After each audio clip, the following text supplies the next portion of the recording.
नया चैनल लाने से पहले हमने आपसे पूछा आप उसमें क्या देखना चाहेंगे। आपने बोला स्टॉक मार्केट और सोना चांदी।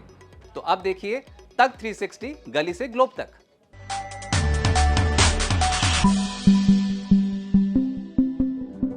नमस्कार, मैं हूं मिलिंद खांडेकर और आप देख रहे हैं हिसाब किताब। हिसाब किताब में आज बात करेंगे कि भारत में बड़ी आईटी कंपनियों ने भर्ती क्यों बंद कर दी है।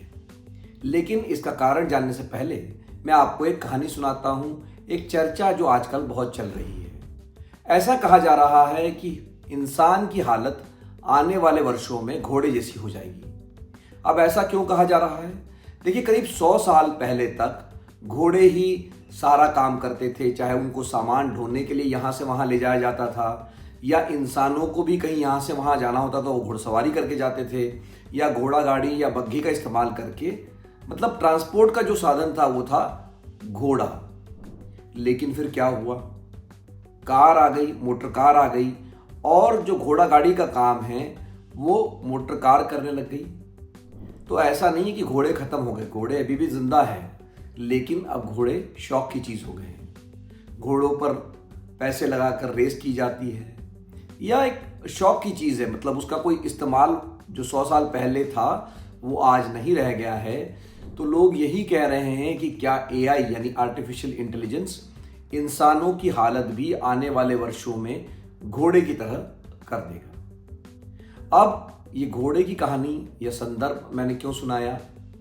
क्योंकि मैंने एक अखबार में कल खबर पढ़ी कि भारत में जो 5 बड़ी आईटी कंपनियां हैं, उन्होंने इस साल के वित्त वर्ष यानी अप्रैल 2025 से लेकर दिसंबर 2025 तक जो 9 महीने हैं, उसमें जो हायरिंग की है, नेट हायरिंग मतलब जो नए कर्मचारी, कुल कर्मचारी में जो नए कर्मचारी जुड़े हैं वो मात्र 17 है।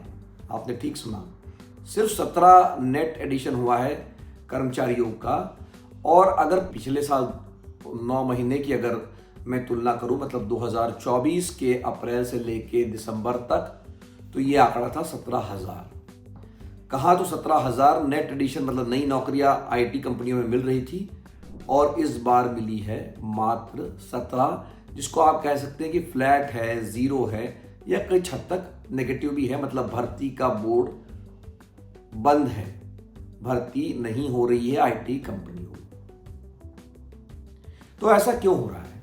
देखिए, 5 बड़ी कंपनियां हैं जो भारत का आईटी सेक्टर है जिसको ड्राइव करती है। ये कंपनियां कौन सी है?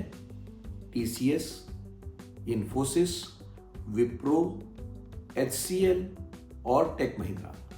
अब ये जो 5 कंपनियां हैं, इनमें काम करने वाले लोगों की संख्या है करीब 15 लाख लोग। 15 लाख परिवार इस सेक्टर से चलते हैं, 15 लाख लोग यहाँ काम करते हैं। और ख़ास करके जो युवा इंजीनियर जो पढ़ाई करके निकलते हैं, वो सारे यहीं अपना करियर शुरू करना चाहते हैं, यहीं से उनको करियर उनकी शुरू होती है।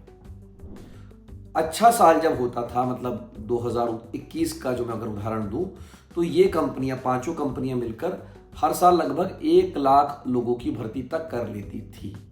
लेकिन पिछले 1.5-2 साल से इसकी रफ्तार कम हो गई है। जैसे मैंने आपको कहा कि पहले 2024 के पहले 9 महीने में यह आंकड़ा 17,000 था, और पिछले साल मतलब 2025 में जो 9 महीने खत्म हुए हैं, वहां मात्र 17 नौकरियां आई हैं। तो जो भारत के प्राइवेट सेक्टर में नौकरी का एक जो बहुत बड़ा सेक्टर था, जो नौकरी देने वाला था ऑर्गेनाइज सेक्टर में, वो अब कहीं ना कहीं फ्रीज हो गया है, वहीं के जहां के तहां ये आंकड़ा है। अब ऐसा क्यों हो रहा है? तो इसका एक ही शब्द में उत्तर है, आर्टिफिशियल इंटेलिजेंस, एआई। देखिए, पहले क्या होता था कि जब इन कंपनियों को नए ऑर्डर मिलते थे, नए कॉन्ट्रैक्ट मिलते थे आईटी रिलेटेड काम करने के लिए, तो ये उसके अनुपात में लोगों को रख लेते थे। मतलब नया ऑर्डर मिला किसी कंपनी से, फिर उस ऑर्डर की पूर्ति करने के लिए, मतलब उस कंपनी के सॉफ्टवेयर डेवलपमेंट के लिए या वहाँ के मेंटेनेंस के लिए, वो और लोगों को हायर करती जाती थी। तो जितने ऑर्डर मिले उतने लोग रखे गए। लेकिन पिछले 1.5-2 सालों से कंपनियों ने हाथ खींच लिए हैं। कारण है एआई।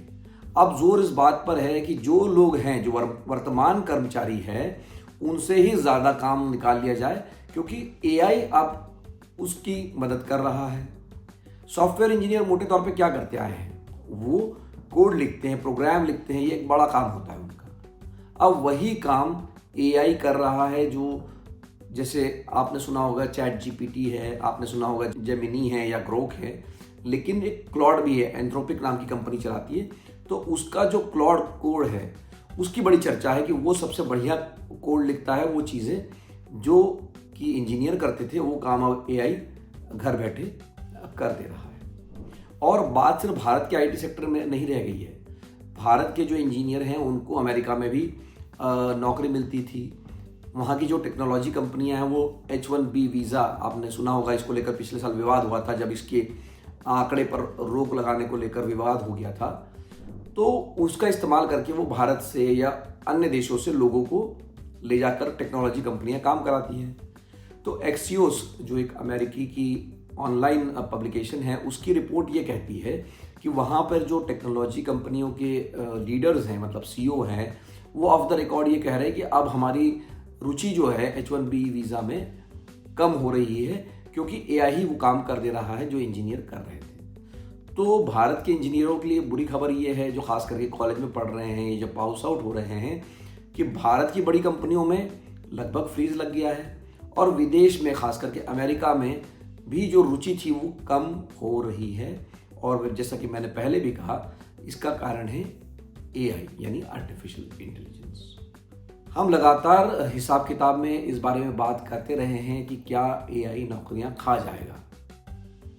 अब एक और रिपोर्ट आई है, गोल्डमैन सैक्स, जो अमेरिका की बड़ी कंपनी है, बैंकिंग का कारोबार करती है, उसकी एक रिपोर्ट अमेरिका के बारे में आई है, लेकिन वो भारत के लिए भी महत्वपूर्ण है।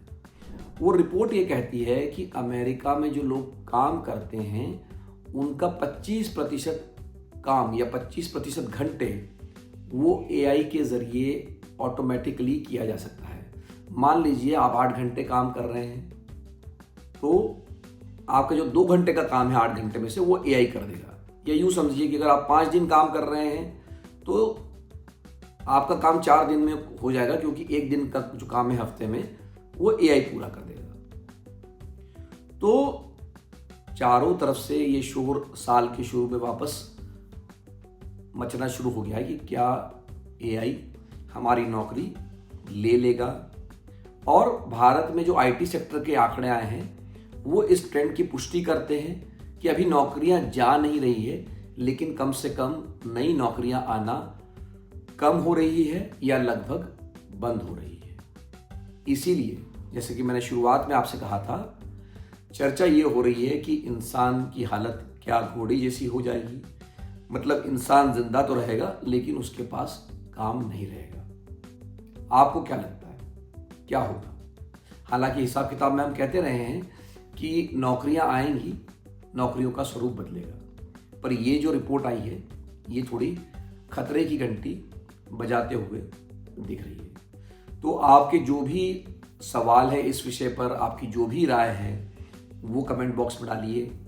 हमेशा की तरह मेरा प्रयास रहेगा कि हिसाब किताब में आपके सवालों का जो जवाब है, मैं कमेंट बॉक्स के ज़रिए आपको दे दूँ। हम लगातार प्रयास कर रहे हैं कि आर्टिफिशियल इंटेलिजेंस को लेकर दुनिया में जो भी डेवलपमेंट हो रहे हैं, वो हम हिसाब किताब में कवर कर रहे हैं। अगर आपके भी कोई सुझाव है, कोई सवाल है कि इस विषय पर आपको जानकारी चाहिए, तो वो भी आप कमेंट बॉक्स में लिखकर भेजिए।